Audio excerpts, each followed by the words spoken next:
V Slovenskem državnem zboru je 90 poslancev, dva med njimi sta poslanca italijanske in madžarske narodnostne manjšine. Teh dveh ne volimo vsi državljani, ampak le pripadniki manjšin, ki živijo ob meji z Italijo oziroma Madžarsko. Izvoljen je tisti, ki dobi največ glasov med kandidati. Ta sistem imenujemo večinski. Preostalih 88 poslancev pa izvolimo po drugačnem sistemu. Slovenija je razdeljena na 8 volilnih enot, vsaka izmed teh pa na 11 volilnih okrajev. V vsakem okraju ima stranka po enega svojega kandidata, v vsej Sloveniji torej 88.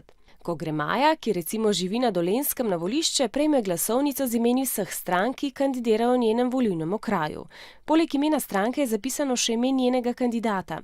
Ko se Maja odloči, kateri stranki bo dala svoj glas, obkroži številko pred njenim imenom. Glasovnico prepogne in jo odda v volilno skrinjico. Enako naredi tudi Jaka, ki pa denimo voli na Gorenjskem.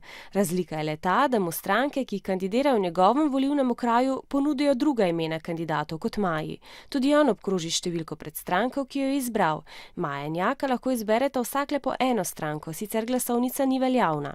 Ko se volišča ob 19. uri zaprejo, volilne komisije začnejo preštevati glasovnice. Glasovi po vsej državi se seštejejo in razporedijo po strankah.